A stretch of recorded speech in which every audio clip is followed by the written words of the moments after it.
இன்னைக்கு என்னையா பார்க்க போறோம் அப்படின்னா, ஒரு சர்க்குலர் காயில கரண்ட் போனா என்னையா வரும்? மேக்னெட்டிக் ஃபீல்டு வரும். எவ்வளவுயா வரும்? அதைத்தான் இன்னைக்கு பார்க்க போறோம். ரைட். அப்ப இதுதான் ஒரு சர்க்குலர் காயில். அதோட ரேடியஸ் என்னையா? ஏ. அப்ப இது என்னையா? Origin of the coil. So from the origin of the coil at a distance of x at a point P, இந்த ஒரு ஸ்மால் எலமெண்ட், இந்த ஒரு ஸ்மால் எலமெண்ட் அப்படிங்கிற ரெண்டு எலமெண்ட்னால it produces the magnetic field. இப்போ மேக்னெட்டிக் ஃபீல்ட் நமக்கு என்ன ஆயிரும்? ரிசால்வ் ஆயிரும்.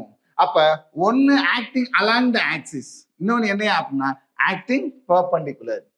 அப்ப acting along the axis act பண்ணுது சார். அப்ப மொத்தமா எனக்கு மேக்னெட்டிக் ஃபீல்டு எவ்வளவு சார் வரும் அப்படின்னு கேட்டா, B equal to mu naught ni a square divided by 2 into a square plus x square power 3/2.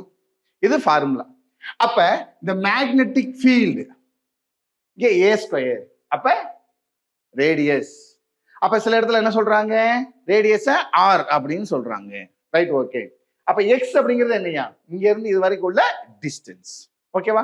அப்ப இதான் வந்து என்னது? சர்க்குலர் காயில்ல கரண்ட் போனா எவ்வளவு மேக்னெட்டிக் ஃபீல்டு வரும்? இவ்வளவு வரும்.